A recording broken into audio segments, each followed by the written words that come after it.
अगर आप भी देखना चाहते हैं रोज़ नई नई कहानियाँ तो हमारे चैनल को जल्दी से जाकर सब्सक्राइब कर लें और बेल आइकन को दबाना बिल्कुल भी ना भूलें ताकि हमारे आने वाली हर वीडियो की नोटिफिकेशन आपको सबसे पहले मिल सके। गाँव में एक परिवार रहता था। उस परिवार में एक माँ, एक बेटा और एक बहू रहा करते थे। बेटे का नाम रवि था, माँ का नाम रागनी और बहू का नाम सविता।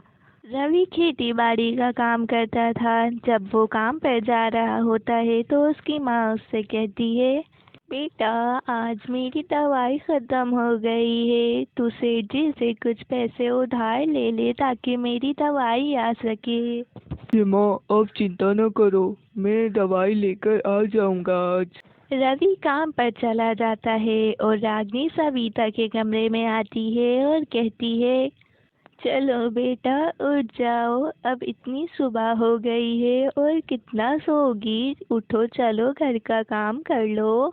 सविता उठ के बैठती है और कहती है, अरे क्या हो गया है आपको, मेरी नींद अभी पूरी नहीं हुई है और आपने मुझे उठा दिया, आप जाएं यहाँ से। अरे बेटा मैं तो बस इतना ही कह रही हूँ कि जल्दी उठकर काम कर लिया करो। जब मेरा मन करेगा मैं कर लूँगी काम, मेरा ही काम है ना, जाएं अब आप यहाँ से। सविता हमेशा रागिनी से ऐसे ही लड़ा करती थी क्योंकि वो बहुत ही आलसी और लड़ाका औरत थी। फिर रागिनी सविता के कमरे से बाहर आ जाती है और खुद ही घर का सारा काम करने लगती है। जब दोपहर में सविता कमरे से बाहर आती है तो वो रागिनी से कहती है, लगता है आपने घर की सफाई तो कर ही ली है, अब बताएं खाने में क्या बनाया है, बहुत भूख लगी है मुझे। नहीं बेटा, खाने में मैंने कुछ नहीं बनाया, मुझे भी बहुत भूख लगी है, जाओ कुछ बना लो, दोनों खा लेते हैं।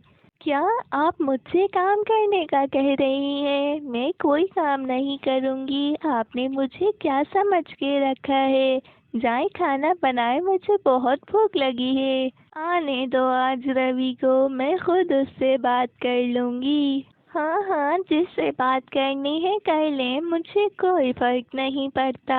इतना कहकर सविता वहाँ से चली जाती है। जब शाम होती है और रवि घर आता है तो उसकी माँ उसको सब कुछ बता देती है जो कुछ दोपहर में हुआ होता है। क्या माँ उसने ऐसा कहा है? मैं उसको अभी बुलाता हूँ और पूछता हूँ। सविता, ये माँ क्या सच कह रही है? तुमने माँ से बदतमीजी करी है? कोई नहीं, मैंने तो माँ को बस इतना कहा था कि मैं अपनी मर्जी से काम कर लूँगी, उन्होंने खुद काम क्यों कर लिया। वो कुछ भी हो, अब तुम माँ से माफ़ी मांगो कि अब तुम कभी भी ऐसा नहीं करोगी। मैं कोई किसी से माफ़ी नहीं मांगूंगी, आप क्या समझ रहे हैं मेरे को, मैं जा रही हूँ अपने कमरे में। सविता अपने कमरे में चली जाती है और रवि अपनी माँ से कहता है, माँ, अब आप ही बताएं मैं क्या करूँ इसका। मैं तो इसका कुछ भी नहीं कर पा रहा हूँ, आप खुद ही देख लें इसको। इतना कहकर रवि भी वहाँ से चला जाता है। जब रात होती है तो रागिनी अपने कमरे में आती है और कहती है, हे ऊपर वाले, मैं तो बहुत ही परेशान हो गई हूँ, अब तू ही कुछ करे ऊपर वाले। इतना कहकर रागिनी सो जाती है। फिर अगले दिन सुबह रवि के जाने के बाद सविता रागिनी के पास आती है और कहती है, मैं जा रही हूँ अपनी माँ के घर, रात तक के वापस आ जाऊंगी और जब मैं आऊँ तो पूरा घर साफ होना चाहिए और खाना भी बना हुआ होना चाहिए। मगर बेटा, तुम अभी थोड़े दिन पहले ही तो गई थी अपनी माँ के घर, फिर से क्यों जा रही हो? जब तो मेरी भैया की शादी हुई थी तो मैं गई थी, और आप मुझे ज़्यादा मत रोका करें, मुझे ज़्यादा बोलने वाले लोग बिल्कुल भी पसंद नहीं हैं। इतना कहकर सविता वहाँ से चली जाती है और रागिनी बहुत परेशान हो जाती है। जब सविता अपनी माँ के घर पहुँचती है तो वो देखती है कि उसकी माँ के हाथ में झाड़ू है। वो ये देखकर बहुत हैरान हो जाती है और कहती है, माँ आप ये क्या कर रही हैं? आप ये झाड़ू रखें और आपने ये अपनी क्या हालत बना रखी है? इधर तो आए मेरे पास। उसकी माँ झाड़ू रखकर उसके पास आती है और कहती है, बेटा बस क्या बताऊँ, जब से तुम्हारी भाभी को मैं बहू बनाकर घर में लाई हूँ तब से तो वो कोई काम ही नहीं कर रही है। सारा काम मुझे करना पड़ता है। मगर शादी से पहले तो वो बिल्कुल ही अच्छी थी, फिर उनको क्या हो गया? हाँ बेटा, पहले तो कोई भी ऐसा नहीं होता, बाद में सब कुछ पता चलता है। बेटा तुम कभी अपनी सास के साथ ऐसा मत करना, क्योंकि जो तकलीफ उन्हें होगी वो मुझे पता है। माँ मैं चलती हूँ, मुझे घर जाना है जल्दी। अरे रुको तो बेटा, जा कहाँ रही हो? थोड़ी देर बैठो तो सही। नहीं माँ, मैं फिर कभी आ जाऊंगी। जब सविता अपने घर पहुंचती है तो वो देखती है उसकी सास रागनी अपने हाथ में झाड़ू लेकर खड़ी होती है सफाई के लिए। रागनी सविता को जल्दी घर में देखकर घबरा जाती है और कहती है, आज मेरी तबीयत कुछ ठीक नहीं थी, वरना मैं सुबह ही सफाई कर लेती। आज सफाई थोड़ी सी लेट होगी। सविता को रागनी की ये बात सुनकर बहुत बुरा लगता है और वो कहती है, जाए माँ आप ये झाड़ू रख कर आ जाएं। फिर वो झाड़ू रख के उसके पास आती है तो सविता उससे कहती है, हाँ आज से आप कोई काम नहीं करेंगी, मैंने हमेशा आपके साथ बहुत बुरा किया है, आज से मैं सारा काम करूँगी। अरे बेटा, तुम मुझे कोई सज़ा देना चाह रही हो या फिर मजाक कर रही हो? अगर तुम मजाक कर रही हो तो बेटा बाद में करना, मुझे अभी बहुत सारा काम करना है घर का। नहीं माँ, मैं मजाक नहीं कर रही हूँ, मुझे अब सब कुछ समझ में आ गया है। अब मैं आपके साथ कभी भी ऐसा नहीं करूँगी, बस मुझे एक बार माफ़ कर दे माँ। ये सारी बातें पीछे खड़ा हुआ रवि सुन रहा होता है। वो कहता है, नहीं माँ, तुम्हें माफ नहीं करेंगी, क्योंकि वो तो कभी तुमसे नाराज थी ही नहीं। क्यों माँ, ऐसा ही है ना? हाँ बेटा, रवि बिल्कुल ठीक कह रहा है, मुझे तुमसे कभी भी शिकायत नहीं थी। तुम्हें सब कुछ समझ में आ गया है, मुझे इस बात की बहुत खुशी है। जी माँ, मैं वादा करती हूँ अब आपसे कोई काम नहीं करवाऊंगी और आपका बहुत सारा ख्याल रखूंगी। सविता की ये बात सुनकर रवि और रागनी बहुत खुश हो जाते हैं और फिर वो लोग मिलकर खुशी खुशी रहने लग जाते हैं। कविता एक छोटे से गांव में रहती थी। कविता के दो बच्चे थे, बड़ा बेटा राघव और छोटी बेटी पायल। कविता बहुत अच्छे दिल की औरत थी। वो लोग बहुत गरीब थे, उनके घर सिर्फ राघव ही कमाने वाला था। राघव एक सेठ के घर में सफाई का काम करता था। एक दिन राघव अपने काम पर जा रहा होता है तो वो कविता से कहता है, माँ मैं जा रहा हूँ काम पर, आप अपना और घर का ख्याल रखना। ठीक है बेटा, अब तो जा। राघव अपने काम पर चला जाता है और उसकी माँ और बहन घर पर होते हैं। अचानक से राघव की माँ की तबीयत खराब हो जाती है और वो जमीन पर गिर जाती हैं। पायल घर में अकेली होती है। वो सोचती है कि अब मैं क्या करूँगी। भाई भी घर पर नहीं है, मैं माँ को अकेले अस्पताल कैसे लेकर जाऊंगी। इसी वक्त उनकी पड़ोसन उनके घर आती है। क्या हुआ बेटा, तुम इतनी परेशान क्यों हो? आंटी, मेरी माँ की तबीयत खराब हो गई है और घर में भैया भी नहीं है, मैं उनको अस्पताल कैसे लेकर जाऊँ?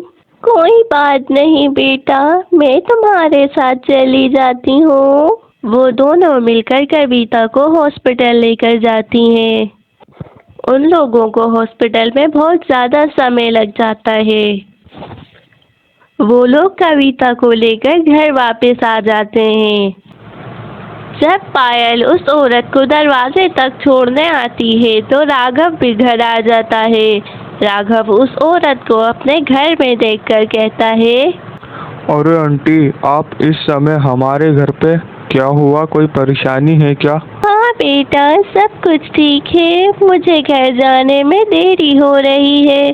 तुम बाकी बातें अपनी बहन से ही पूछ लेना। जब वो औरत वहाँ से चली जाती है तो राघव पायल से पूछता है, क्या हुआ पायल, तुम मुझे जल्दी बताओ, मुझे बहुत परेशानी हो रही है। भैया, आज आपके जाने के बाद माँ की तबीयत बहुत खराब हो गई थी। माँ बेहोश होकर नीचे गिर गई थी। घर में कोई और था भी नहीं, मैं अकेली थी। बहुत परेशान हो रही थी मैं। तो उसी वक्त ये आंटी हमारे घर पर आई। फिर मैं इन्हीं के साथ माँ को अस्पताल लेकर गई। क्या ऐसी बात है? अब कैसी है माँ और कहाँ पर है? भैया, मैंने माँ को खाना खिलाकर दवाई दे दी थी। अब तो वो सो भी गई हैं। फिर वो दोनों भी खाना खाते हैं और सो जाते हैं। जब सुबह राघव काम पर जा रहा होता है तो उसकी बहन कहती है, भैया, माँ को डॉक्टर ने 15 दिन की दवाई दी थी। मैंने कल सिर्फ 2 दिन की ही दवाई ली थी। मेरे पास इतने पैसे नहीं थे। अब माँ को इतने दिन की दवाई और खानी होगी। ये बात सुनकर राघव अपनी बहन से कहता है, चलो ठीक है, मैं सेठ जी से कुछ पैसे उधार लेकर आ जाऊंगा। अब मैं काम पर जाता हूँ। फिर राघव काम पर पहुंचता है और पूरा दिन काम करता है। जब शाम को राघव के जाने का समय होता है तो राघव अपने सेठ से कहता है, सेठ जी, मुझे कुछ पैसे चाहिए, माँ की दवाई लेकर जानी है आज। तुमने ये क्या बना कर रखा हुआ है राघव? तुम हर महीने यही बोलते हो कि माँ की दवाई लेकर जानी है और तुम महीने से पहले ही मुझसे इतने पैसे ले लेते हो। नहीं सेठ जी, मैं सच कह रहा हूँ, माँ की दवाई लेकर जानी है क्योंकि कल माँ की बहुत तबीयत खराब हो गई थी। ठीक है, मैं आज तुम्हें पैसे दे रहा हूँ, लेकिन अब तुम्हें पैसे नहीं मिलेंगे। फिर सेठ जी राघव को पैसे दे देते हैं। जब राघव रास्ते से जा रहा होता है तो उसको एक आदमी मिलता है। वो आदमी राघव से कहता है, अरे भाई सुनो, तुम कहाँ जा रहे हो? मैं तो अपने घर जा रहा हूँ, लेकिन आप कौन है जो मुझे रोककर पूछ रहे हैं कि आप कहाँ जा रहे हो? आप कौन है? मैंने आपको इससे पहले इस गांव में नहीं देखा। हाँ भाई, मैं इस जगह पर पहली बार आया हूँ और मैं रास्ता भटक गया हूँ। क्या आप मुझे एक रात के लिए अपने घर पर रोक लोगे? क्योंकि मुझे भूख भी बहुत तेज लगी है। मैं सुबह होते ही आपके घर से चले जाऊंगा। ठीक है भाई, तुम चलो मेरे साथ मेरे घर पे। राघव उस आदमी को लेकर अपने घर में आता है। फिर वो लोग खाना खाते हैं। वो आदमी अपने बारे में थोड़ी बहुत बातें बताता है। फिर वो लोग सो जाते हैं। जब सुबह होती है तो वो लोग देखते हैं कि उनके घर में वो आदमी है ही नहीं। वो लोग बहुत परेशान हो जाते हैं। उस आदमी को गए हुए काफी वक्त हो जाता है। जिस कमरे में वो आदमी सोया होता है उस कमरे की सफाई जब पायल कर रही होती है तो वो देखती है। फिर पायल अपनी माँ और भाई को भी बुला लेती है। वो लोग देखते हैं कि जिस जगह पर वो आदमी सोया होता है उस जगह पर बहुत सारे पैसे पड़े हुए हैं। वो लोग ये देखकर बहुत हैरान हो जाते हैं। राघव अपनी बहन से पूछता है, पायल, ये इतने सारे पैसे उस आदमी की जगह पर कैसे आए? पता नहीं भैया, जब मैं झाड़ू लेकर इस कमरे में आई तो यहाँ बहुत सारे पैसे पड़े हुए थे। मैंने जल्दी से आप लोगों को बुला लिया। पता नहीं वो आदमी इतने सारे पैसे यहाँ क्यों छोड़ कर चला गया। अब वो आदमी भी नहीं पता कि कहाँ गया। भैया, उस आदमी ने आपको अपने बारे में रात को बताया तो था। आप पता लगाएं वो कहाँ रहता है। हाँ, उसने बताया तो था, लेकिन उसने ये नहीं बताया कि वो रहता कहाँ पे है, और पता नहीं अब वो कहाँ गया। वो लोग शाम तक के उस आदमी का इंतज़ार करते हैं, मगर वो आदमी वापस उनके घर में नहीं आता। उसकी माँ उससे कहती है, बेटा, ये ऊपर वाले ने तेरे अच्छे कर्मों का फल दिया है। अब तू खुशी खुशी इसे स्वीकार कर ले। वो आदमी इस दुनिया का नहीं था। फिर राघव अपनी माँ की बात को समझ जाता है। राघव उन्हीं पैसों से अपना बड़ा घर बना लेता है। अभी आ रही है। फिर वो तीनों मिलकर उस घर में खुशी खुशी रहने लग जाते हैं। गणिका का पति सुरेश बहुत ही आलसी था। वो हर वक्त घर में ही पड़ा रहता था। उसको कोई काम करने का दिल नहीं करता था। उनका एक छोटा बेटा था, रोहन। उसको पढ़ाई करने का बहुत शौक था, मगर गणिका के पास इतने पैसे नहीं थे कि वो उसको स्कूल पढ़ा सके। एक दिन गणिका सुरेश से कहती है, अरे सुनिए ना, आप कोई काम क्यों नहीं कर लेते? यूँ घर में बैठे रहेंगे तो फिर घर का खर्च कैसे चलेगा? अरे गलिका, तुम ये कैसी बातें कर रही हो? तुम्हें पता तो है मुझे कैसी बीमारी है। मैं जब भी कोई काम करने का सोचता हूँ तो मुझे चक्कर आने लगते हैं। मेरी कितनी बुरी हालत हो जाती है, और तुम बोल रही हो कि मैं काम कर लूँ? मगर ये तो कोई बीमारी नहीं हुई, ये तो आलस है आपके अंदर का। नहीं, मैं बिल्कुल भी आलसी नहीं हूँ। तुम क्या समझ रही हो? मैं झूठ बोल रहा हूँ? हाँ ठीक है, आप झूठ नहीं बोल रहे हैं, मगर आप काम करने की कोशिश तो करें। गणिका, मुझसे ये सब कुछ नहीं होगा। जाओ यहाँ से। मैं कब से बैठा हुआ हूँ, थक गया हूँ मैं, मुझे लेटना है। गणिका कमरे से बाहर आ जाती है और सोचने लगती है कि अब क्या होगा। उसी वक्त रोहन गणिका के पास आता है और कहता है, माँ, क्या हुआ आपको? आप इतनी परेशान क्यों हो रही हैं? नहीं बेटा, मैं तो बिल्कुल भी परेशान नहीं हूँ। उसी वक्त उनके घर में उनकी एक पड़ोसन आती है। गणिका, मैं तेरे पति के लिए बहुत अच्छी नौकरी लेकर आई हूँ। तूने मुझसे कहा था ना कि तेरे पति के पास कोई काम नहीं है। गणिका उस औरत की बात को सुनकर मन ही मन सोचती है, अरे अब मैं क्या जवाब दूंगी पायल को?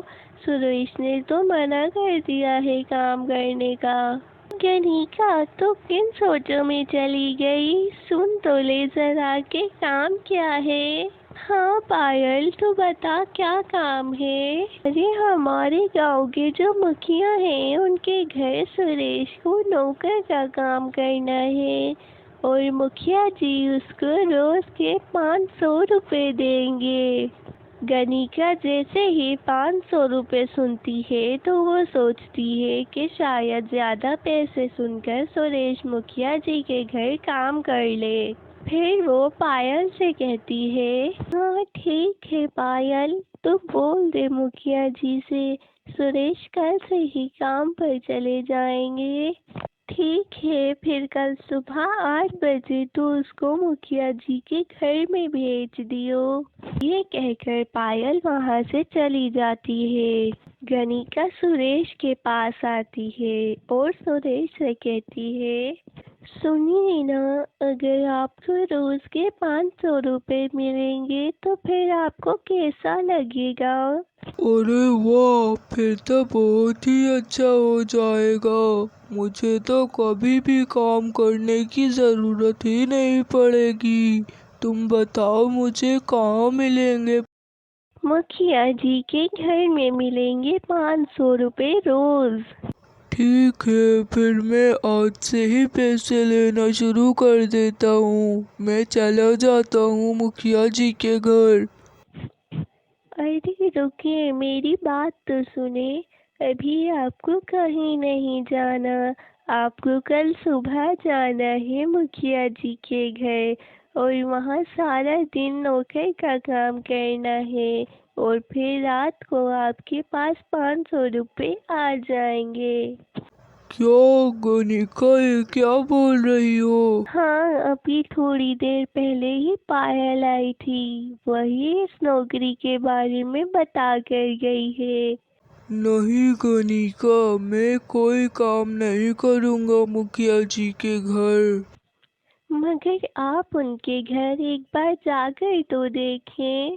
जितने पैसे आपको मुखिया जी दे रहे हैं उतने पैसे कोई आपको नहीं देगा। सुरेश ज्यादा पैसे सुनकर जाने के लिए राजी हो जाता है। फिर अगले दिन सुबह सुरेश मुखिया जी के घर पहुंच जाता है। फिर सुरेश मुखिया जी के घर की साफ सफाई करने लग जाता है। उस वक्त सेठ जी वहां पर आते हैं। सेठ जी सुरेश का काम देखकर सुरेश से कहते हैं, सुनो सुरेश, ये तुम कैसी सफाई कर रहे हो? यहाँ देखो कितना कचरा पड़ा हुआ है।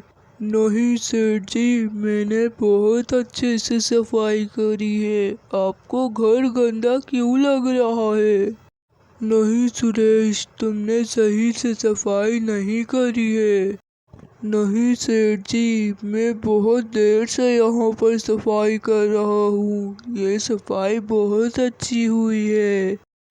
जी ठीक है सेठ जी, मैं अभी आपके लिए चाय लेकर आता हूँ, आप जाकर बैठें। सुरेश रसोई घर में आता है और सोचने लगता है, मैं अब यहाँ पर काम नहीं करूँगा। मैंने कितनी अच्छी सफाई की थी और सेठ जी को पसंद नहीं आई। थोड़ी देर बाद सेठ जी के लिए सुरेश चाय लेकर आता है। वो जानबूझकर सेठ जी के ऊपर चाय फेंक देता है। चाय सेठ जी के ऊपर गिरने से सेठ जी का हाथ जल जाता है। सेठ जी सुरेश से कहते हैं, सुरेश, ये तुमने क्या किया? तुमने मेरा हाथ जला दिया।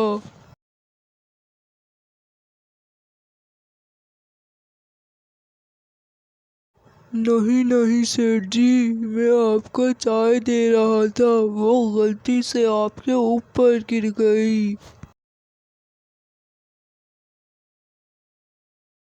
नहीं, ये चाय गलती से मेरे ऊपर नहीं गिरी है, बल्कि तुमने खुद मेरे ऊपर फेंकी है।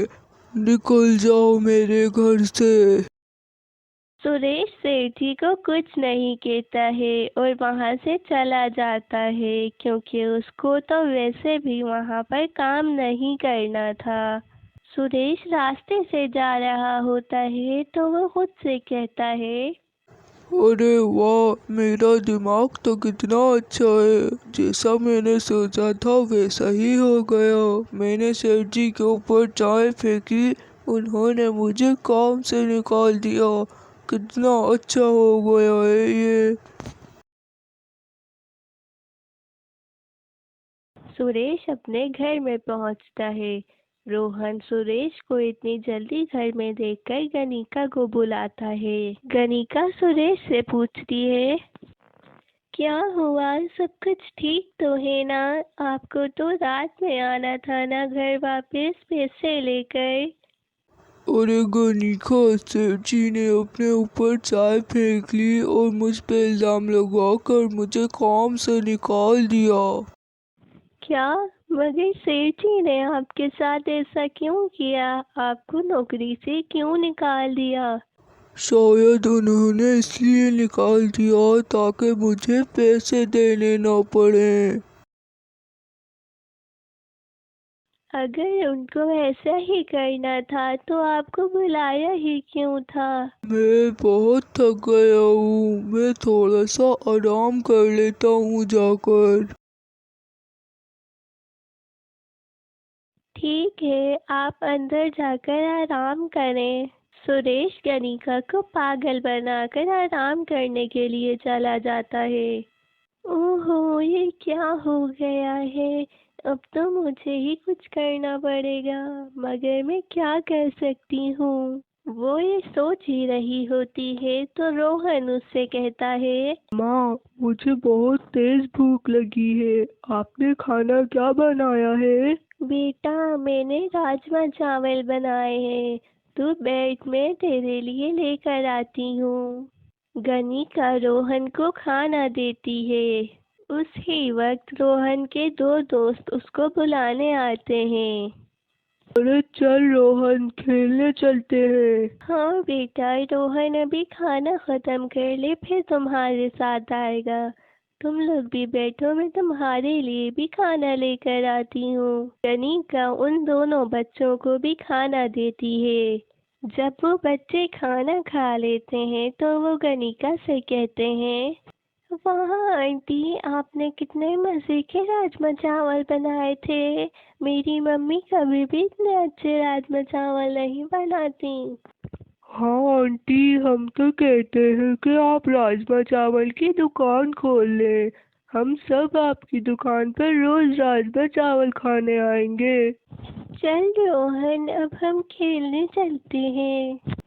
जब रोहन और बाकी सारे बच्चे घर से चले जाते हैं तो गनिका सोचती है, ये बच्चे तो बिल्कुल सही बोल कर गए हैं। मुझे एक दुकान खोल लेनी चाहिए है। हो सकता है कि इससे ही हमारे हालात अच्छे हो जाएं। हाँ, मैं कल से ही दुकान खोल लूँगी। फिर वो अगले दिन बहुत सारे राजमा चावल बनाती है और उन्हीं राजमा चावल की वो गांव में दुकान लगा लेती है। सब लोग उसके हाथ के बने हुए राजमा चावल बहुत मज़े से खाते हैं। जब लोग गनिका के राजमा चावल की तारीफ करते हैं तो सुरेश को बहुत ही अच्छा लगता है। अब शाम को गनिका दुकान से घर वापस आती है तो सुरेश उससे कहता है, गनिका, तुम मुझे माफ कर दो। मैंने हमेशा अपने आलस में आकर तुम्हें बहुत परेशान किया है।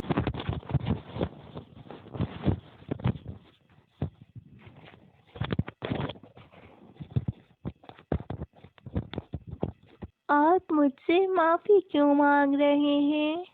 गनिका, सेठ जी के ऊपर चाय मैंने खुद ही फेंकी थी ताकि मुझे काम न करना पड़े, मगर अब मैं तुम्हारे साथ बहुत मेहनत करूँगा।